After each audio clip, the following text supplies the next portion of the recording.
저는 예수님이 제자들의 발 씻기심을 생각할 때마다 종종 떠오르는 이야기가 있습니다. 1994년까지 아파르헤이트 흑백 인종차별 정책으로 악명이 높았던 남아프리카 공화국에서 실제로 있었던 사건입니다. 여러분도 다 아시다시피 남아공화국은 인종차별이 아주 심했기 때문에 흑인교회와 백인교회가 엄격히 분리되어 있었고 함께 예배드리지 않았습니다. 그리고 94년 넬슨 만델라에게 민주적인 방법으로 정권이 이양되었음에도 불구하고 그 이후에 상당히 오랜 세월 여전히 흑백 차별의 문화가 남아 있었고 대다수의 백인들이 소유하고 있는 그 권력이라고 그럴까요? 경제력, 그 모든 혜택은 여전히 백인들이 누리고 있는 불평등한 사회의 구조를 쉽게 바꿀 수 없었습니다. 그런데 이 이야기는 아마 흑백 차별 정책이 아주 극심하게 또 그 끝을 이제 얼마 안 앞두고 더 극심하게 차별 정책이 이루어지는 때에 있었던 일인 것으로 보입니다. 어느 해 고난 주간을 맞아서 흑인 교회에서 성만찬을 행하기에 앞서 세족식을 베풀었습니다. 예수님께서 제자들의 발을 씻겨 주었듯이 그 본을 따라서 서로 발을 씻겨주며 예수님의 겸손과 섬김을 배우기 위해서였죠. 그런데 세족식을 행하는 이 흑인 교회에 올리버라고 하는 백인 대법원장이 아무 수행원 없이 혼자 방문했다는 것입니다. 이것만으로도 굉장히 놀라운 사건이 아닐 수 없습니다. 그런데 세족식 시간이 되자 그는 갑자기 자리에서 일어나서 마르다라는 흑인 여성을 앞으로 불러 그녀 앞에 무릎을 꿇고 정성을 다해서 그녀의 발을 씻겨주기 시작했습니다. 충격적인 일입니다. 모든 사람들이 깜짝 놀라 숨을 죽이고 그 장면을 바라보게 됩니다. 백인인 대법원장이 흑인의 발을 씻긴다는 것은 도저히 이해가 되지 않을 뿐만 아니라 사실은 상상하기도 어려운 현실이었기 때문이죠. 그렇게 발을 다 씻긴 올리버 대법원장이 그들에게 이렇게 말했습니다. 여러분, 이 사람은 내 집에 종으로 있는 사람입니다. 한평생 우리 집 아이들의 발을 수백 번, 아마 수천 번 씻겨 주었을 것입니다. 그걸 보는 내 마음은 사실 좀 불편했고 늘 사실 괴롭기도 했습니다. 그래서 오늘 내가 우리 집 아이들의 발을 씻겨준 바로 이 사람의 발을 씻겨주어야 내 마음이 편할 것 같아서 이렇게 한 것뿐이라고, 뭐 대단한 일을 행한 것도 아닌데 그렇게 이상하게 여기지 마시길 바란다고 말하고 함께 예배를 끝까지 드렸던 겁니다. 그런데 문제는 그 다음에 일어났습니다. 올리버 대법원장은 바로 이 일 때문에 대법원장직에서 파면을 당했습니다. 이거 좀 과장 아니야? 근데 그 사회를 저처럼 짧지만 한 3년 경험한 사람은 이게 조금 더 과장이 아니라는 것을 알게 됩니다. 그러나 그는 오히려 이렇게 고백을 이어가는 것입니다. 이제야말로 참으로 하나님께 찬양할 수 있는 자유로운 그리스도인이 되었다는 이 사실 앞에 난 너무 기쁘고 감사했다고 고백하는 것입니다. 백인 우월주의가 지배하고 있던 그 시절이었지만 올리버는 예수 그리스도의 섬김과 사랑의 가르침을 머리로 이해하고 감동하면서도 아무런 순종이 없었던 그 자리에서 내려와 드디어 남의 발을 씻음으로 주님을 따르는 참 제자의 길을 걷게 되었던 것이죠. 그런데 우리는 이것과는 비교할 수 없는 주님의 낮아지심과 섬김을 지난주에 살펴보았습니다. 예수님은 제자들과 마가 요한의 다락방에서 마지막 6월절 만찬을 함께 하시고 제자들의 발을 씻기셨습니다. 이것은 정말 상상할 수도 없는, 사실은 좀 기이한 행동이셨습니다. 그러나 그것이 주님이 이 땅에 오신 목적이 무엇인지를, 그리고 하나님의 나라가 어떻게 죄와 죽음이 가득한 세상에 임하셔서 세상을 변화시키는가를 극명하게 보여주는 순간이었던 것입니다. 주님의 발 씻기심은 다름 아닌 주님이 달리실 그 십자가를 가리키고 있었던 것이죠. 그 십자가 대속의 의미를 몸소 자신의 몸으로 가리키는 표적이었던 것입니다. 이렇게 하셔야만 했던 이유는 예수님이 십자가에 달리시게 될 때가 너무 임박했기 때문이었습니다. 그만큼 제자들로 하여금 내가 달릴 그 십자가를 통해서 이루어질 하나님의 나라가 어떤 나라인지를 간절히 보여주고 싶으셨던 겁니다. 또한 그것은 제자들을 향한 주님의 끝없는 사랑이었죠. 그러나 제자들은 안타깝게도 아직 그 의미를 전혀 알 수 없었습니다. 아니, 사실은 받아들일 수가 없었습니다. 왜냐하면 제자들이 하나같이 꿈꾸는 나라, 메시아가 오셔서 회복하실 이스라엘의 모습은 주님이 지금 말씀하시고 보여주시는 것과는 너무나도 달랐기 때문입니다. 제자들은 강력한 힘과 군사력을 가지고 로마를 무너뜨리고 해방된 조국을 가져다 줄 수 있는 그 영웅을, 그렇게 온 세상을 마침내 무릎 꿇게 만드는 제2의 다윗을 기다리고 있었습니다. 그래서 제자들뿐만 아니라 사실은 오병이어의 기적을 경험한 이후에 오히려 많은 무리들은 이미 예수님을 더 이상 따르지 않고 떠나갔다고 요한복음 6장 66절에서 말씀합니다. 왜요? 그들에게 예수님은 더 이상 자신들이 생각하고 기대했던 것처럼 능력 있는 전사가 아니었기 때문입니다. 로마를 향해 아주 강력한 저항운동을 전개할 수 있는 막강한 군대의 지도자가 될 수 있는 그런 인물이 아니라고 판단했기 때문이었죠. 어쩌면 그들이 예수님에 대해서 정확히 봤는지도 모르겠습니다. 예수님은 바로 고난받는 종으로 오신 메시아였기 때문입니다. 그래서 미련 없이 주님 곁을 떠났습니다. 그리고 이미 그때 예수님은 지금 마가 요한의 다락방에서 발을 씻기고 있던 제자들에게도 물어보셨습니다. 너희들도 떠나겠느냐? 너희들도 떠나가려느냐? 여러분, 제자들도 마음속으로 혼란스러웠을 겁니다. 사람들이 예수님께로 구름대와 같이 몰려드는데도 오히려 그 무리를 피해 다니시고 자꾸만 죽는다고 하시고, 나를 따르는 자는 날마다 자기 십자가를 지고 나를 따라오는 자여야 한다고 말씀하시지를 않나. 차마 말은 못해도 그렇지 제자들도 아마 답답했을 겁니다. 그리고 우리가 여기까지 예수님을 따라다닌다고 부모, 형제, 재산 다 버려두고 여기까지 따라다녔는데 과연 이게 잘한 일이었나? 그런 회의가 찾아왔을 겁니다. 이제 와서 돌아선다면 그것이 더 막막했을지도 모르겠습니다. 그래서 까짓것 믿고 한번 가보자. 지나온 세월이 아까워서라도, 그리고 본전 생각나서라도 여기까지 버텨왔는지도 모르겠습니다. 그런데 이제 하다가 예수님이 자신들의 발을 씻기시는데 충격을 받은 것이죠. 왜냐하면 이건 종들 중에서도 가장 천한 종들이 하는 일이었기 때문입니다. 그러니 그런 예수님의 모습이 어찌 메시아일 수 있을까? 아니, 우리가 남의 발이나 씻자고 지금까지 예수님을 따라다녔나? 마음에 회의가 찾아오고 당혹감이 밀려들었을 겁니다. 이런 상황에서 예수님은 아랑곳하지 않으시고 제자들의 발을 다 씻기신 후에 다시 옷을 입으시고 식탁에 앉으셨습니다.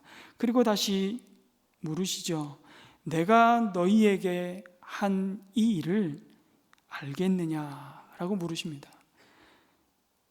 너희가 나의 이런 행동의 의미를 알 턱이 없지. 그런 마음으로 묻고 있다고 생각하지 않습니다.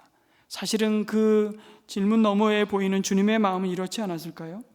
다른 사람은 몰라도 나의 제자들인 너희들만이라도 내가 왜 선생과 주가 되어 너희의 발을 씻겨야만 하는지 그 이유와 의미를 꼭 알았으면 좋겠다는 그 절절한 사랑의 마음이 아니었을까 싶습니다. 그리고 마침내 내가 십자가에 달려 인류의 죄를 대속할 때 자신의 목숨을 구하기 위해 뿔뿔이 흩어지고 너희들이 깊은 절망과 두려움에 휩싸일 때도 주님을 따르는 이 믿음의 길이 결코 실패와 헛된 선택이 아니었음을 알려주고 싶으셨을 겁니다. 그래서 다시 옛사람의 자리로 물러가 깊은 침륜에 빠지질 않기를 간절히 바라시는 주님의 사랑이 담겨 있는 질문이었던 겁니다. 내가 너희에게 한 일을 알겠느냐? 물론 우리는 제자들도 주님의 마음을 다 헤아릴 수 없습니다. 우리를 향하신 하나님의 뜻을 미처 다 이해할 수 없습니다. 그것은 전혀 이상한 일이 아닙니다. 그래서 우리는 오히려 겸손해야 하는 것이죠. 마치 모든 것을 다 아는 것처럼 굴어서는 안 됩니다. 다만 예수님은 이 세족식을 통해서 제자들의 그 빗나간 믿음과 허황된 소망에 도전하고 있는 겁니다. 그것은 다른 것이 아니라 너희들의 그 잘못된 메시아관을 버리고 종으로 오신 메시아를 받아들이라는 것이죠. 바로 그 믿음이 세상을 구원하고 변화시키는 복음의 능력이라고 호소하시는 겁니다. 그런데 오늘날 교회가 가진 어쩌면 왜곡되고 변질되어 버린 소위 유사복음의 핵심이 뭡니까? 자주자주 말씀드리지만 힘을 가져서 성공해서 높은 자리에 앉아서 주님의 영광을 나타내라는 겁니다. 예수 믿어가지고 세상의 헤게모니를 잡고 사회의 1%가 되어서 파워를 기르고 실력을 쌓아서 세상을 장악하고 하나님께 더 큰 영광을 돌리라고 말합니다. 그래서 선거 때만 되면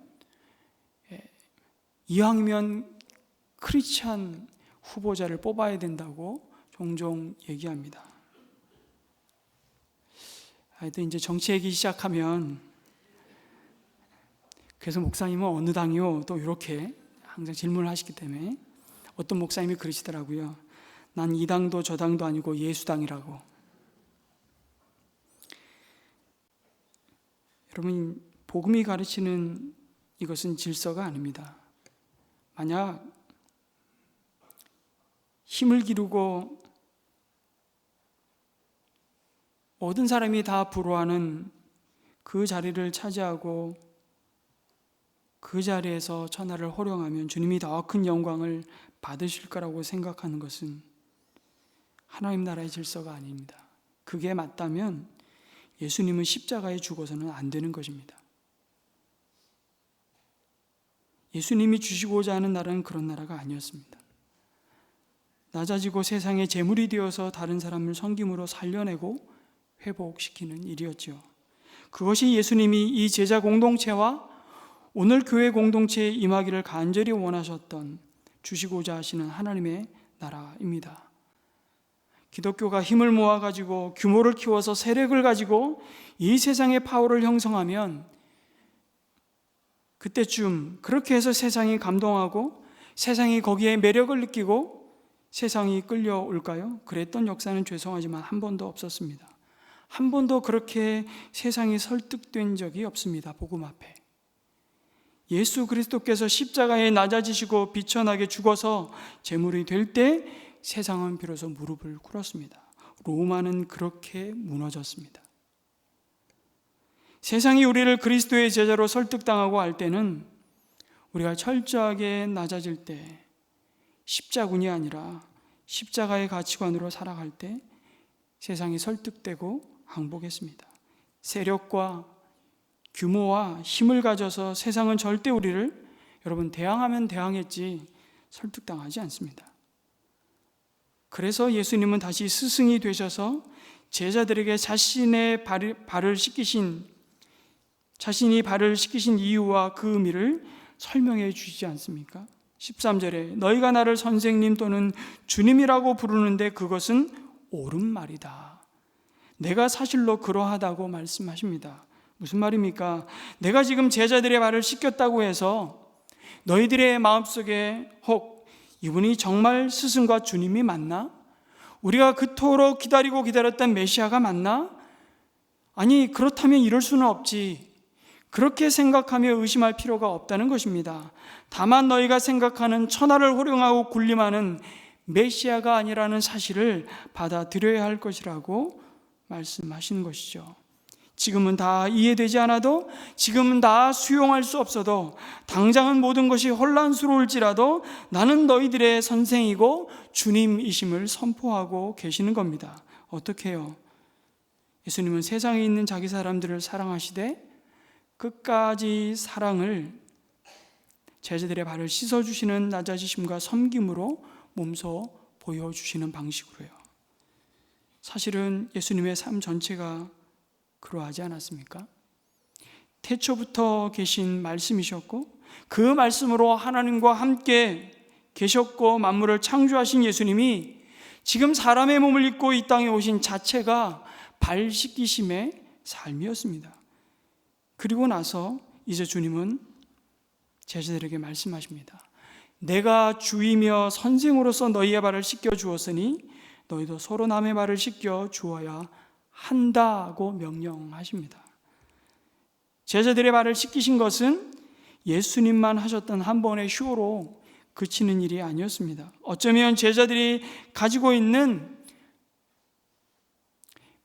메시아에 대한 마지막 환상까지, 내심 품고 있는 마지막 기대까지도 뿌리채 뽑아버리는 명령이셨습니다. 씻겨 주어야 한다는 말씀은 아니 그렇게 해도 되고 안 해도 되는 옵션, 선택의 문제가 아니라는 것입니다.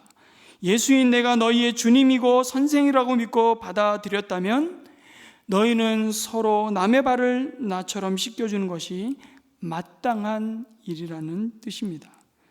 반드시 그 수고와 섬김과 희생의 자리로 내려가야 한다는 의미이죠. 왜냐하면 그것은 너희들이 바로 끝없는 나의 사랑에 빚진 자들이기 때문이라고 말씀합니다. 발을 씻겨주어야 한다. 이게 옳으니라 개역개정 성경이 이렇게 번역했는데요. 그 옳다라는 말씀이 바로 너희들이 그 주님께 빚졌다라는 의미입니다. 그런데 여러분 잘 한번 보십시오. 예수님은 내가 너희의 주와 선생이 되어 너희의 발을 씻겼으니 이제 너희도 내 발을 씻겨야 되지 않겠느냐? 내 발을 씻겨야 할 차례라고, 그것이 마땅한 일이 아니겠냐고 명령하지 않으셨습니다. 만약 그렇게 말씀하셨다면 아마 제자들은 서로 앞다투어서 예수님의 발을 씻어드리라고 경쟁했을 겁니다. 마치 이런 것이죠. 높은 지위에 있는 사람이 먼저 솔선수범하면 밑에 있는 사람들이 알아서 기는 거 있잖아요. 더 열심히 따라올 것을 기대하는 것. 그러나 여러분, 윗사람이 하나 하면 밑에 있는 사람들이 둘셋 경쟁적으로 성과를 내든 아부를 하든 결과물을 만들어낼 것을 기대하면서 예수님은 제자들의 발을 씻기지 않으셨습니다. 예수님은 내가 너희에게 한 것과 같이 너희도 나에게가 아니라 서로 남의 발을 씻겨 주어야 한다고 말씀하십니다. 여러분, 이것이 주님의 사랑에 빚진 자가 그 빚을 어떻게 갚아야 하는지를 보여주는 말씀입니다. 우리가 선생이요 주인이신 예수님께 사랑의 빚을 졌는데 예수님은 그 빚을 다른 사람에게 갚으라고 명령하신 겁니다. 제자들 서로가 서로에게 주님을 대하듯 하라는 의미의 말씀이죠. 예수님은 낮은 자가 높은 자의 발을, 약한 자가 강한 자의 발을, 가난한 자가 부자의 발을, 종이 주인의 발을, 부하 직원이 상사의 발을, 제자가 선생의 발을 씻겨야만 한다고 말씀하지 않습니다. 왜요? 그것은 이 세상이 가르치는 상식이고 굳이 설득하지 않아도 다 압니다. 그것은 당연하다고 여기죠. 그래서 한결같이 발 씻기기보다는 누군가가 내 발을 씻겨주기를, 내 발 씻김을 받기 위해서 그렇게 애쓰지 않습니까? 수단과 방법을 가리지 않고 돈과 명예와 권세를 추구하는 것 아닙니까? 그것이 얼마나 좋다는 것은 말해주지 않아도, 다 설명하지 않아도 다 압니다. 제가 한 번은 어린 아이들과 함께 선교지에서 오랜만에 고국을 방문한 선교사님 한 가정을 식사 대접하기 위해서 판교에 있는 모 백화점에 갔습니다. 판교에 모 백화점이라 그러면 하나밖에 없는데 그분 이제 뭐 차가 없으니까 전철로 오시니까 전철로 오셔서 만날 수 있는 뭐 지리도 뭐 어디가 어딘지 잘 모르시니까 그냥 판교역에 내리시면 그 모 백화점 있습니다. 그 몇 층의 식당가에서 만납시다 이러고 제가 마침 그 약속 시간에 맞춰서 여기서 이제 출발하고 가는데 그날 비가 억수로 왔습니다. 비가 내리니까 차량이 밀리기 시작하는데 마음이 초조해지기 시작하는 겁니다. 이 먼 길 저 수유린가에서 이게 오는데 제가 더 가까이 있는 제가 저에게 시간을 오히려 맞추시겠다고 그 먼 데서 오는데 내가 늦게 생긴 거예요. 얼마나 마음이 급하고 제 아내하고 그냥 발을 동동 굴렀는지. 그래서 하여튼 정신없이 백화점 주차장에 차를 딱 들어가는 순간 안도를 했는데 들어가는 순간 길이 두 갈래로 딱 갈라지더라고요. VIP 일반 주차장. 제가 그냥 뭐 비가 오는데 정신이 없으니까 그냥 차는 일반 주차장 쪽으로는 밀려 있고 이쪽은 뻥 뚫려 있는 거예요. 당연히 제가 뭐 앞뒤 보지 않고 VIP 주차장으로 들어갔습니다. 들어갔더니 아차 했는데 이미 들어와서 뭐 나갈 수도 없고 들어왔는데 뭐 이거 안내하는 분이 어떻게 아는지 선생님은 여기 주차할 수 없다고 그냥 나가라는 거예요. 그러면서 그 다른 길로 해서 일반 주차장으로 들어갈 수 있는 게 아니더라고요. 그냥 바깥으로 다시 나가가지고 그 백화점을 한 바퀴 삥 다시 둘러가지고 다시 주차장으로 들어오라는 거예요. 속에서 열불이 나는 거예요. 근데 한편으로는 이 맛에 VIP 되는 거구나. 그러고 나서 제가 그런 신문 기사를 봤습니다. 백화점 VIP 고객이 되려고 이게 포인트가 모자라니까 남이 사용한 영수증도 산다고. 그 영수증을 사가지고 제가 백화점 VIP 성도님들 비난하는 거 아닙니다. 할 수만 있으면 잘 누리십시오. 근데 이런 방식으로는 누리지 마세요. 그 영수증까지 사가지고 포인트를 적립해서 내가 VIP 고객임을 유지하기, 그 혜택이 얼마나 크면 그럴까. 참 안쓰럽다라는 생각이 한편 들면서 오늘 말씀 묵상하는데 갑자기 그 생각이 나는 거예요. 가르쳐주지 않아도 안다. 다 누군가는 나의 발을 씻겨주기를 원하죠. 그렇다면 주님은 꼭 그 반대해야만 한다고 말씀하는 것도 아닙니다. 꼭 스승이 제자를, 그러면 주인이 종의 발을, 아까 남아공 대법원장처럼 상사가 부하를, 강한 자가 약한 자의 발을, 부자가 가난한 자의 발을 씻기는 것만이 옳다고 말씀하는 것도 아닙니다. 물론 그럴 수 있다면 감동은 있을 겁니다. 그러나 여러분, 감동을 주기 위해서 우리는 아랫사람의 발을 씻기는 것이 아닙니다. 남의 발을 씻기는 것이 자기 십자가를 지고 주님을 따라가는 이 부르심의 자리이기 때문이죠. 그리고 그 부르심 앞에 우리를 보내신 그곳에서 우리가 하나님의 나라에 속한 자이기 때문에 서로가 나 아닌 남의 발을 씻겨주는 겁니다. 누구든 주님께 사랑의 빚을 갚는 그 심정으로, 그 마음으로 상대를 대하고 섬겨야 한다고 말씀하시는 겁니다. 이것이 주님의 제자도입니다. 이렇게 될 수만 있다면 여러분, 세상은 충격을 받을 겁니다. 도대체 저들이 뭐 한다고 저렇게까지 하나?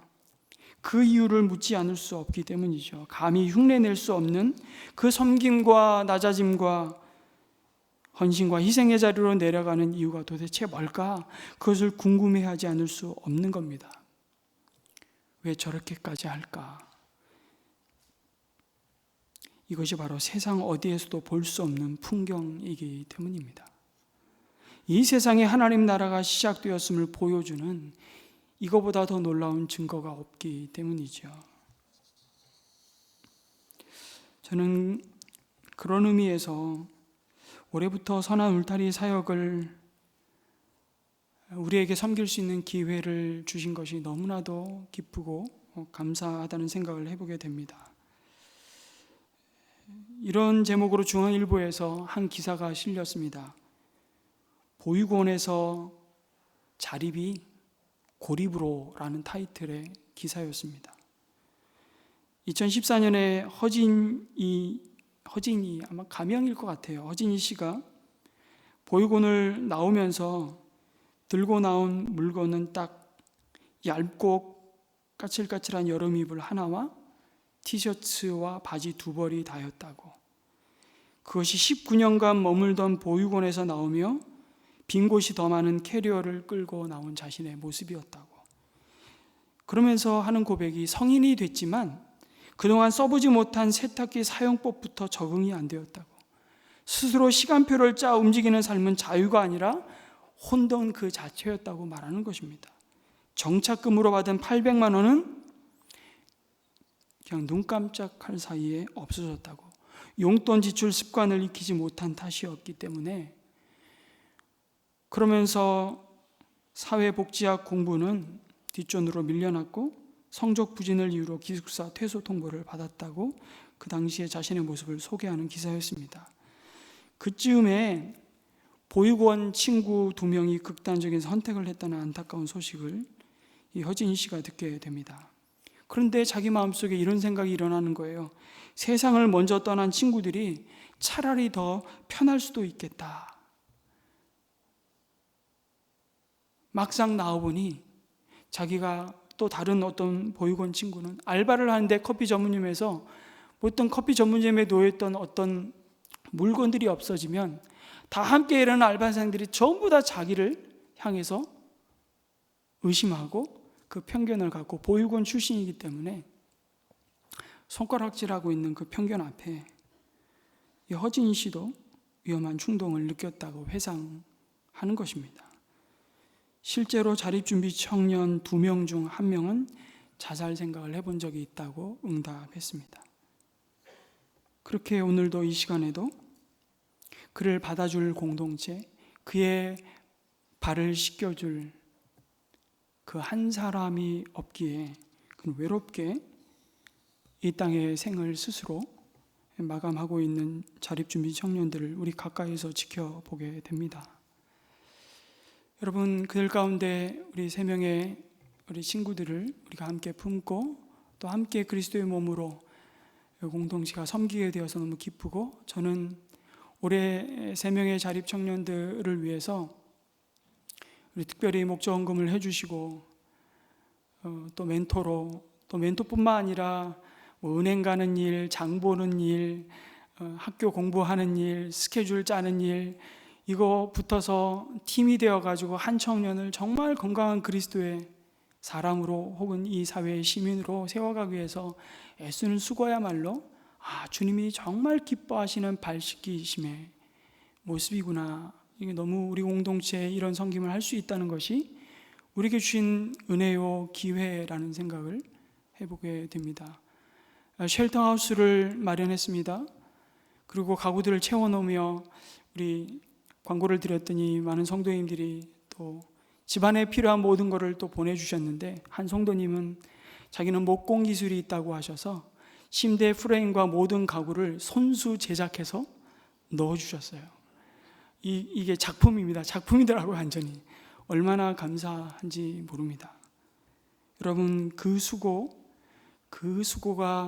어쩌면 그 한 인생 가운데 찾아오신 주님의 사랑의 발 씻음, 그 발 씻음을 그 은혜에 빚진 마음으로 또 누군가의 발을 씻기는 자로 그 영혼이 변해가고 세워지는 모습을 볼 때, 그것이 그리스도의 몸된 교회의 공동체에 주신 영광, 면류관이 아니겠습니까? 아프간 기여자 가정들을 돌보고 섬기는 사역들, 재능 기부를 하신다고 일주일에 한 번씩 영어, 수학, 과외 선생님이 되어서 이렇게 가가호 방문하시면서 우리 선교사님들과 함께 섬기는 모습들이 얼마나 귀하고 감사한지, 감격스러운지 모릅니다. 사랑마루 사역하신다고 제가 목장별로, 초원별로 한 달에 2번씩 사랑마루 노숙자들 또 일용직 근로자들 아침 한 끼 식사 대접한다고 섬기시는데, 그 외에도 별도로 또 팀을 꾸려서 2팀씩 한 달에 2번, 총 4번을 이렇게 섬기는, 한 주에 한 번씩 섬기는 모습들이 어쩌면 우리 가운데 주신 발 씻기심의 선물로 주신 기회가 아닌가 생각을 해보게 됩니다. 서로 남의 발을 씻기는 그 자리는 결국 여러분 34절에 주님이 말씀하신 내가 너희를 사랑한 것 같이 너희도 서로 사랑하라는 이 새 계명에 순종하는 자리라고 주님은 말씀하십니다. 동일한 말씀을 사도 요한은 요한일서 3장 16절에서 18절에 이렇게 말씀하시죠. 반모섬에서 인생의 95세 노구의 몸을 이끌면서도 마지막까지 육신의 어머니 예수님의 어머니 마리아를 섬기면서 발 씻기셨던 그 사도 요한이 교회에 쓰는 편지, 요한일서 3장 16절에 이렇게 말씀합니다. 같이 한번 읽겠습니다. 시작.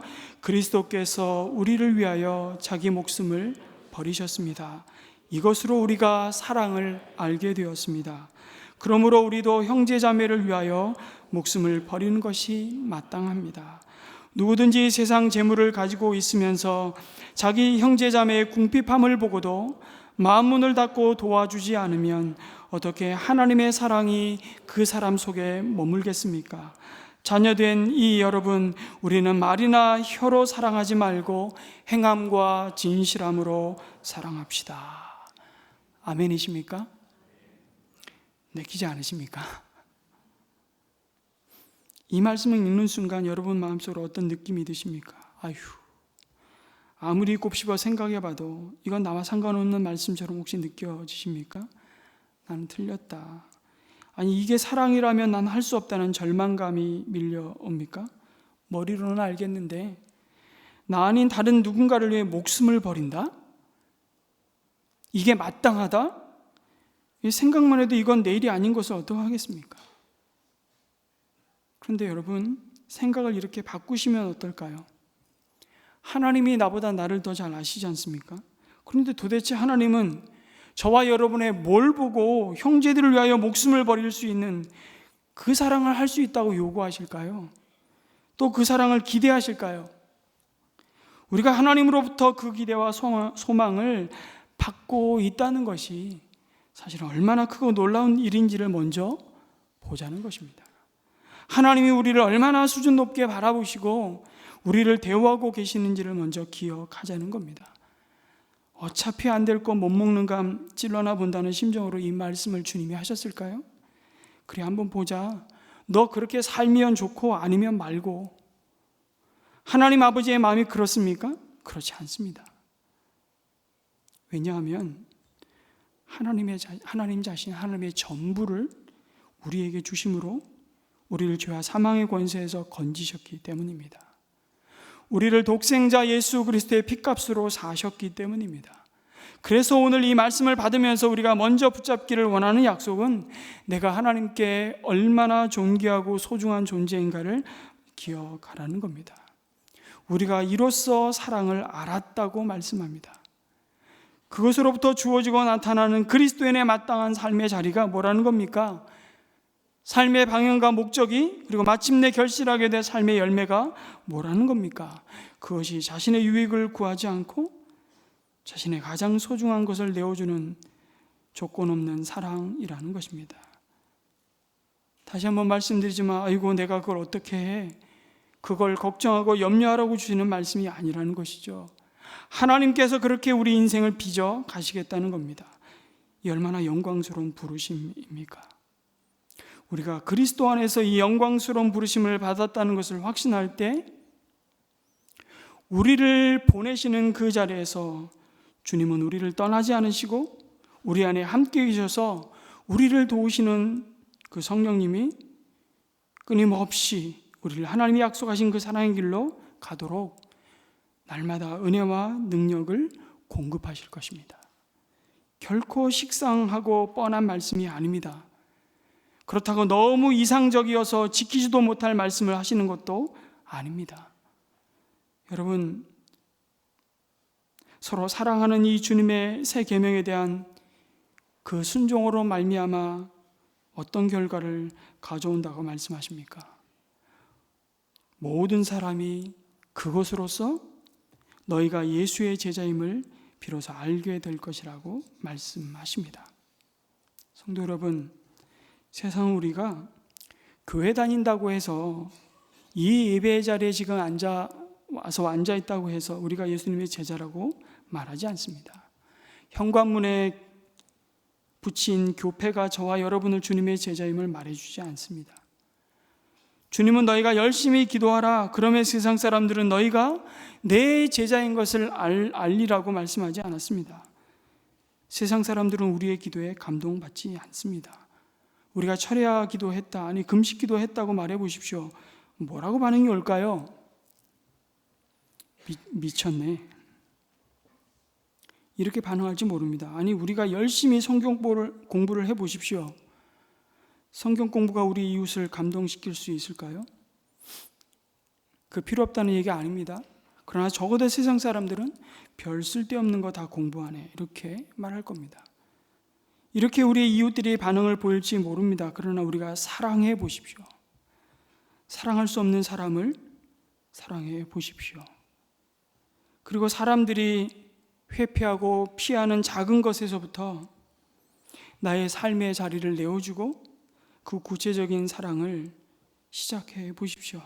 그들은 우리가 그리스도인임을, 예수님의 제자임을 기꺼이 인정할 것입니다. 그것이 주님이 우리에게 주신 약속입니다. 우리가 서로 사랑하는 모습을 볼 때 세상은 진짜 우리 안에 진리가 있음을, 그리스도의 생명이 있음을 알게 될 것입니다. 왜요? 도무지 우리는 서로 사랑할 수 없는 자들이었기 때문이죠. 너무나도 자기중심적이고 이기적인 존재들인데 그런 자신을 부인하고 상대방의 자리에 자신을 세워보며 상대방의 발을 씻는 자리로 낮아지는 모습을 보기 때문에 충격받는 겁니다. 그러나 기억하십시오. 우리는 절대로 우리의 힘과 지식으로, 우리의 열심과 노력으로 그렇게 할 수 있는 자들이 아닙니다. 우리가 가진 의지로 발 씻을 수 있는 자들이 아닙니다. 그것은 곧 바닥을 드러내고 맙니다. 그리고 우리의 발 씻음의 섬김과 사랑은 곧 생명력을 잃어버리고 미쳐 늘어날 겁니다. 그때그때 달라요.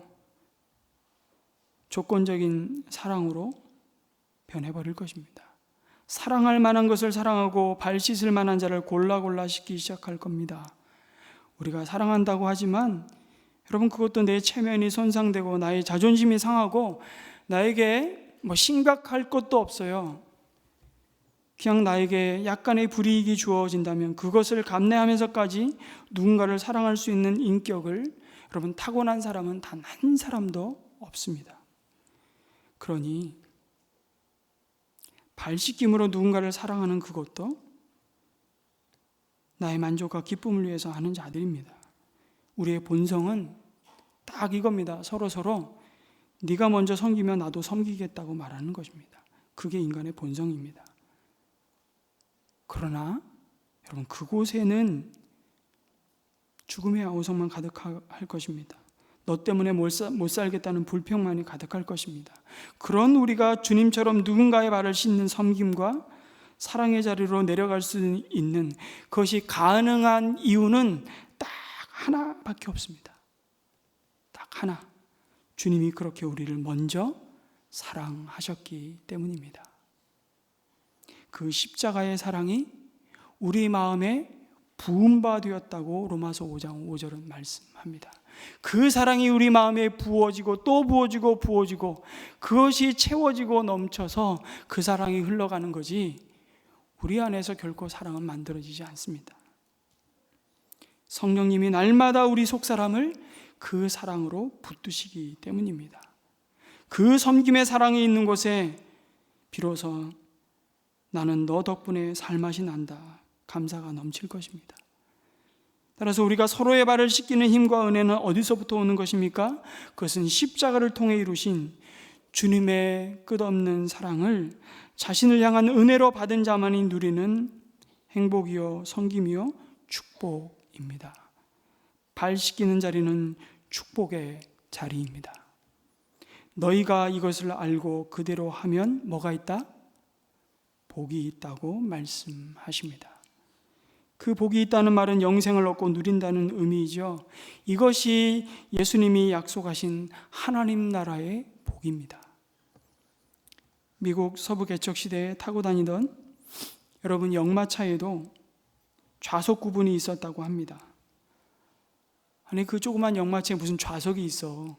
오늘날 기차 비행기처럼 1등석 이코노미석 있는 것도 아닌데 어떻게 좌석의 등급을 매겼을까요? 그 구분은 이렇습니다. 1등석 차표를 산 사람은 목적지에 도착할 때까지 마차에 앉아 있을 수 있습니다. 이것이 1등석입니다. 예를 들어 마차 바퀴가 빠졌다고 칩시다. 그래도 아무 상관없이 앉아 있을 수 있는 것이 1등석 손님이랍니다. 2등석은요? 마차가 고장났을 때 일단 내려서 길 옆에 서서 구경하는 자리입니다.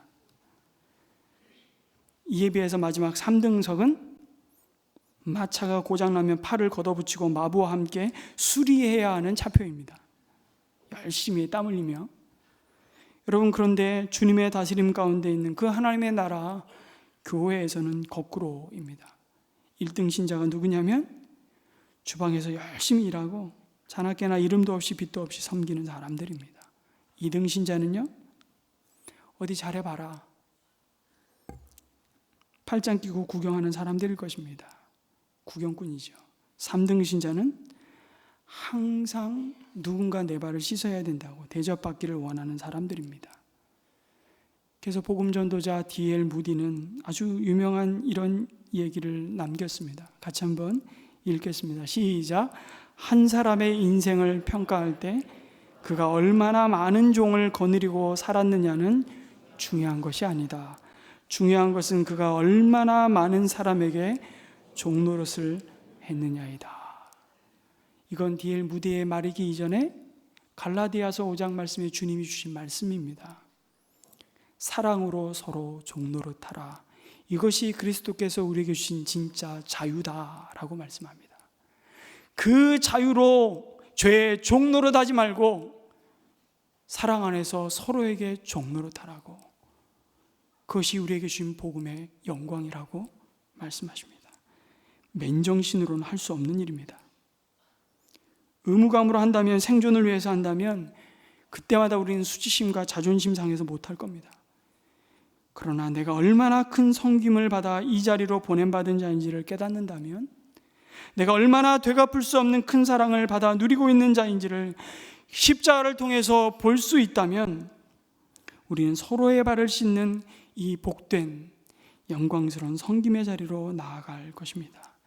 그때 우리는 비로소 내가 얼마나 존귀한 자인지를 보게 되고 고백하게 될 것입니다. 이러한 하늘의 복이 가득한 삶이 되시기를 주님의 이름으로 축원합니다. 아멘.